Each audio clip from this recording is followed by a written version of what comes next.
పడింది పడిందా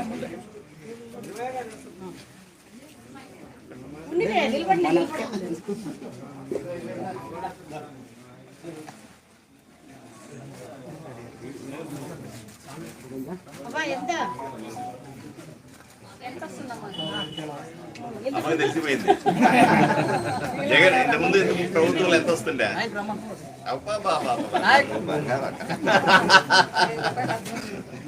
చంద్రబాబు నాయుడు వచ్చి 1000 రూపాయలు ఇచ్చిన తర్వాత కదా పెన్షన్ల వాళ్ళు కనుక మీరు కూడా అర్థం చేసుకోవాలి. చూడండి, పెద్దమ్మని నేను లెక్క పెట్టలే, ఆమె లెక్క పెట్టలే. ఎంత డబ్బులు వస్తున్నాయంటే 4000 వస్తున్నాయని చెప్పి. ఇంతకుముందు జగన్మోహన్ రెడ్డి ఉన్నప్పుడు ఎంత వస్తున్నాయంటే 3000 వస్తామని చెప్పి. అంటే రాష్ట్ర వ్యాప్తంగా ఉన్నటువంటి 54 లక్షల మంది లబ్ధిదారులందరూ కూడా పెన్షన్దారులు, ఇంకా ఎక్కువ ఉంటారు, కరెక్ట్గా నెంబర్ కరెక్ట్గా చూడాల్సి ఉంది.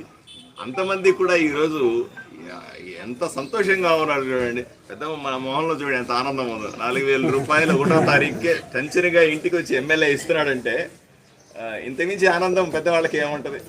అందువల్ల చంద్రబాబు నాయుడు గారి నాయకత్వంలో, పవన్ కళ్యాణ్ గారి నాయకత్వంలో, నరేంద్ర మోదీ గారి ఆశీస్సులతో ఈరోజు ఆంధ్రప్రదేశ్లో సంక్షేమం 3 పువ్వులు 6 కాయలుగా వెలుగుతూ ఉంది. ఈ విషయాన్ని ప్రజలు చెప్తా ఉన్నారు, ప్రజలు సంతోషంగా. వీళ్ళ మొహంలో ఆనందం చూడ మించి మనం పొందేదే ఉంటుంది. కాబట్టి ఇది చాలా మంచి రోజు, మంచి ప్రభుత్వం. ఇది చాలా చాలా మంచి ప్రభుత్వం. నరేంద్ర మోడీ గారి నాయకత్వం, నారా చంద్రబాబు నాయుడు గారి నాయకత్వం, గారి నాయకత్వం.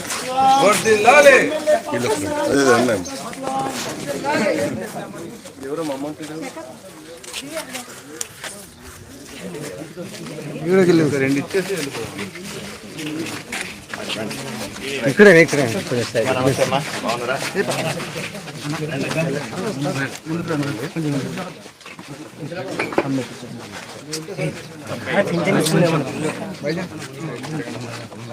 కాలు తొక్కుతున్నాను.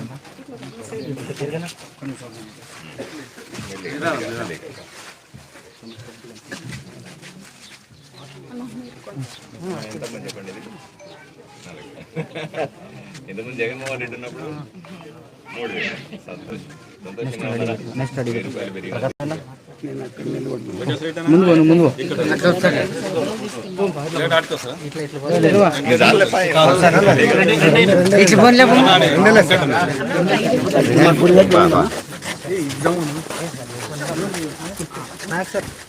మోలన్నా నిలిపా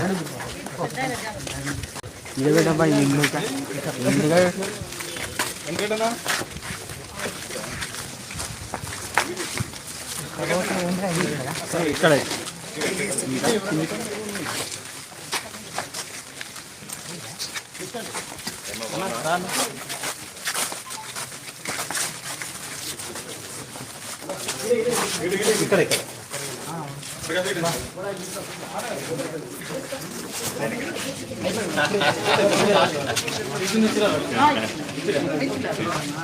బాగున్నారమ్మా?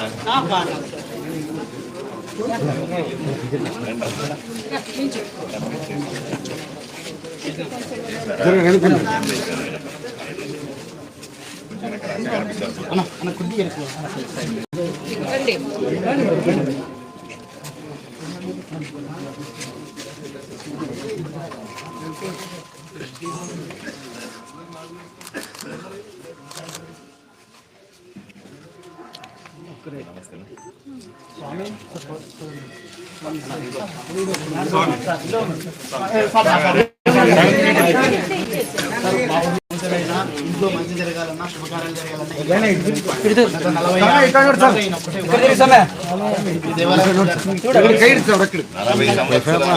చేశారు, అందరినీ దీవించారు. మా చంద్రబాబు నాయుడు గారిని, మా పవన్ కళ్యాణ్ గారిని, నరేంద్ర మోదీ గారిని ఒకరిని కూడా దీవించండి. ఏం స్వామి, అప్పుడప్పుడు పూజలు చేసే సందర్భంలో వీళ్ళ పేరు కూడా పూజలు చేయండి. ఏం స్వామి. భారత్ మాతా కీ నరేంద్ర మోడీ గారి నాయకత్వం, జేపీ నడ్డా గారి నాయకత్వం, భారత్ చంద్రబాబు నాయుడు గారి నాయకత్వం.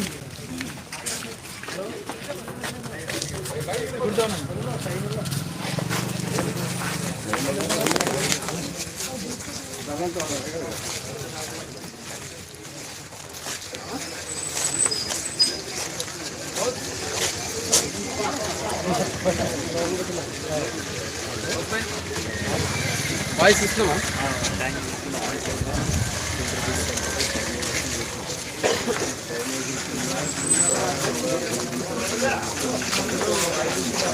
గౌస్ వీడియో తీసుకుందాం. మళ్ళీ ఈటు ఎండ సార్, అది ట్యాంక్ లేదు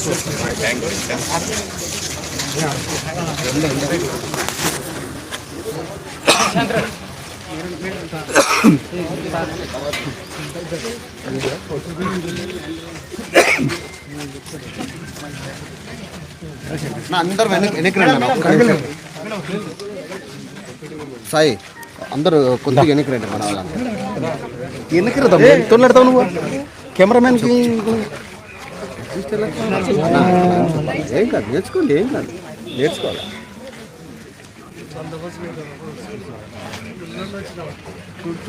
లైట్ నాకు ఎట్టగలుగుతారా?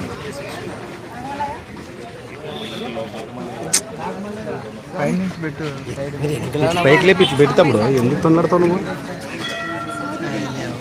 దింపు కెమెరాని, స్టాండ్ దింపు.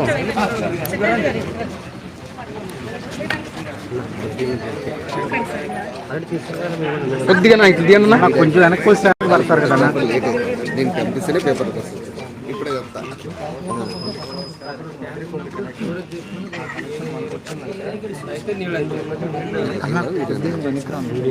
కొంచెం సార్, అందరు పర్ఫెక్ట్ ఉన్నారు. అందరికి నమస్కారం. ఈరోజు చిన్నహరివానంకి వచ్చాం. నిన్ననే ఒక ఇబ్బంది పరిస్థితి, ఇక్కడ దుర్ఘటన లాంటిది. మనుషులకి ఎవరికి ఏమీ కాలేదు దేవుడి దయ వల్ల. కానీ ఇక్కడ ఉన్నటువంటి ఓవర్ హెడ్ ట్యాంకు ఎప్పుడో 13 సంవత్సరాల కింద కట్టింది. నాకు అది కూడా ఆశ్చర్యంగా అనిపిస్తుంది. 13 సంవత్సరాల ముందే కట్టినటువంటి ట్యాంకు కుప్ప కూలిపోయింది నిన్న వర్షానికి, అలాగే కిందకి పడిపోయింది. మన అదృష్టం ఏంటంటే ఊర్లో ఎవరికి ఎటువంటి ప్రమాదం జరగలేదు. ఆ సమయంలో అక్కడ మనుషులు లేరు, వర్షం పడుతూ ఉండొచ్చు. అంత 5 నిమిషాల ముందే ట్యాంకును పోయి పైకి ఒకసారి మనిషి చూసి వచ్చాడు, కుప్ప కూలిపోయింది. అందువల్ల ఈ విషయాన్ని తెలుసుకున్న వెంటనే ఈరోజు పొద్దున్నే నేను ఇక్కడికి వచ్చినాను. ఆ ట్యాంక్ వాటిని పరిశీలించాను. పూర్తిగా కొలాప్స్ అయింది. వెంటనే చర్యలు మొదలుపెట్టాం. ఆ ట్యాంకును జేసీబీలతో కొట్టి చిన్న చిన్న ముక్కలుగా తీసి బయటికి పడేస్తాం. అలాగే వెంటనే ఊరికి నీళ్లు కావాలి కాబట్టి అక్కడ ఉన్నటువంటి మంచినీటి లైన్స్ అన్నిటిని డైరెక్ట్ లైన్గా ఇచ్చి పంపులతో ఊర్లో గ్రామస్తులకి నీళ్ల సమస్య లేకుండా వెంటనే సరిచేస్తాం. ఈరోజు రేపట్లోనే సరిచేస్తాం. తర్వాత ఇక్కడ నేరుగా పంపు చేయాలంటే కొంచెం వాటర్ సమస్య ఉందని మా నాయకులంతా చెప్తా ఉన్నారు. దాన్ని కూడా వెంటనే కరెంటు ఏర్పాట్లు ఉండేలాగా చేసి గ్రామస్తులకు ఇబ్బంది లేకుండా చేస్తాం. రెండవది, కొత్త ట్యాంకు కట్టాల్సింది. ఇప్పుడు 2 విచిత్రమైన విషయాలు ఆలోచన చేయండి. ఎక్కడన్నా మనం ఇల్లు కడతామనుకోండి, ఒక ట్యాంకు కడతామనుకోండి, ఒక స్కూల్ కడతామని 13 ఏళ్ళు కుప్ప కూలిపోద్దండి. ఎంత నాణ్యత లేకుండా కట్టి ఉంటారు ఆ సందర్భంలో. నేను అందుకనే ప్రతి ఒక్క క్షణం చెప్తాను, ప్రభుత్వం నుంచి వచ్చే డబ్బులు కాంట్రాక్టర్లు బాధ్యతగా తీసుకుని దాంట్లో కక్కుర్తి పడకుండా నాణ్యతలో లోపాలు లేకుండా చేస్తే 10 కాలాల పాటు ఉంటాయి. ఇలా కట్టిన ట్యాంకులన్నీ కూడా ప్రభుత్వం నుంచి వచ్చిన డబ్బులతో చేసిన కాంట్రాక్టులన్నీ కూడా 10-13 ఏళ్లకే కుప్పగూలిపోతే ఇక ప్రజాధనం ఎంత దుర్వినియోగం అవుద్దో ఆలోచన చేయాలి. దీన్ని కూడా నేను తీస్తాను. ఎందుకు ఈ 13 ఏళ్ళు ఇట్లా కుప్పకోలేదు, దీనికి కారణాలు ఎవరు, దీన్ని కట్టిన కాంట్రాక్టర్, దీన్ని కూడా నేను బయటికి లాగుతాను. అది కూడా తప్పు. అసలు అది నా హయాంలో అట్లా జరగడానికి వీల్లేదండి. మీరు 2-3 రోజులుగా చూసి ఉంటారు. రకరకాల కాంట్రాక్టుల మీద ఊర్లో నేను ప్రశ్నిస్తా ఉన్నాను. రకరకాల కాంట్రాక్టుల పేరుతో జరుగుతున్నటువంటి మోసాలు నేను ప్రశ్నిస్తా ఉన్నాను. చేసిన పనినే మళ్ళీ చేసినట్టుగా చూపిస్తూ చాలా మంది కాంట్రాక్టర్ ఈ 60-40 ఉన్నటువంటి 2 కుటుంబాలకు సంబంధించిన కాంట్రాక్టులు వీళ్ళు ఇదే చేస్తారు. రోడ్ వేసి ఉంటారు, మళ్ళీ దాని మీద రోడ్ వేసామని చూపించి బిల్లు తీసుకుంటారు. పని చేసినే ఉంటుంది, మళ్ళీ పని చేసామని చెప్పి బిల్లు తీసుకుంటారు. నేను దీని మీద నా గొడవంతా ఇదే. ఈ ఊర్లో ఈ 60-40కి సంబంధించిన 2 కుటుంబాల కాంట్రాక్టర్లు ఎవరైతే ఉన్నారో వీళ్ళు చేసే పనులన్నీ ఇట్లాగే ఉంటాం. ఈ దుర్మార్గాలే. అందువల్ల నా పోరాటం అంతా. లేకపోతే 13 ఏళ్ళలో పడిపోయే ట్యాంక్ అంటే ఆలోచన చేయండి సార్. ఎక్కడైనా ట్యాంక్ నేను మళ్ళీ ఈసారి ట్యాంక్ కట్టిస్తాను చూడండి. కనీసం 50-100 ఏళ్ళు ఉండాలి ఒక ట్యాంక్. ఏదైనా ఇల్లు కడితే కనీసం 100 ఏళ్ళు ఉంటుందా ఉండదా చెప్పండి. ఓ ట్యాంక్ కడితే ఇంకా గట్టిగా కడితే ఊరికి ఉపయోగపడే ట్యాంక్ కడితే బ్రహ్మాండంగా 100 ఏళ్ళు నడవాలి. అది ఉండంగానే ఇంకోటి కట్టుకునే పరిస్థితి ఉండాలా. అలా మాత్రం ఈ గ్రామస్తులకు అందరికీ నేను గట్టిగా చెప్తాను, శాశ్వతంగా మంచి ట్యాంక్ని ఏర్పాటు చేసి బ్రహ్మాండంగా ఈ సమస్య 13 ఏళ్ళు కాదు ఇంకొక 50 ఏళ్ళు కూడా ట్యాంకు సమస్య లేని విధంగా మంచి ట్యాంక్ నిర్మిస్తాం. ఇక్కడ వాళ్ళకి సమస్య లేకుండా చేస్తాము. రాబోయే రోజుల్లో మంచి ప్లేస్ చూసి దానికి తగ్గ ఎస్టిమేట్లు వెంటనే అది యుద్ధ ప్రాతిపదికన చేయిస్తాము. ఇది ఎప్పుడో వేస్తాము 2 ఏళ్ళు 3 ఏళ్ళకి అనట్లే. యుద్ధ ప్రాతిపదికన నేనే వెంటనే ఇంజనీర్లతో మాట్లాడి వెంటనే ఈతో మాట్లాడి ఎంపీడీఓ గారు ఉన్నారు వీళ్ళందరినీ ముందు పెట్టి వెంటనే పనులు మొదలుపెట్టే వీలైనంత తొందరగా పనులు మొదలుపెట్టి ఆ ట్యాంకును కట్టించి వీళ్లకు అబ్బా చాలా బాగా చేశారండి ఇక్కడ మా ఊరికి అనే విధంగా. ఎందుకంటే నేను 2-3 రోజులు కదా నేను ఇక్కడికి వచ్చి కరెక్ట్గా 2 రోజులు కూడా కాలే. 2 రోజుల ముందే ఈ ఊళ్ళో పర్యటన చేశాను. ఆ రోజు కూడా నేను నాకు రాగానే ఊరికి వస్తాను ట్యాంక్ చూపించాను. ట్యాంక్ చూపించి ఊర్లో కూడా చాలా మందితో అన్నా ఆ ట్యాంక్ ఎప్పుడు పడిపోతాయేమో అయ్యా భయంకరంగా ఉంది అని ఊర్లో చాలా మంది నాయకులతో అన్నా నేను. ఆ రోజు అదృష్టం కదా, ఎవరికి ప్రాణాలకి ఏం కాలేదు. అంటే ఏదైనా సరే సంతోషమైన రోజు, జనాలకి ఏం కాలేదు. వాటి వెంటనే స్పందిస్తున్నారు అధికారులందరూ ఇక్కడ ఉన్నారు. ఆర్డబ్ల్యూఎస్ అధికారులు ఉన్నారు, ఎంపీడీఓ గారు ఉన్నారు, ఇంజనీర్ గారు ఉన్నారు, మిగతా తెలుగుదేశం పార్టీ జనసేన సంబంధించిన నాయకులంతా ఉన్నారు మాతో పాటుగా. వీళ్ళందరూ బాధ్యతలు తీసుకుంటాం.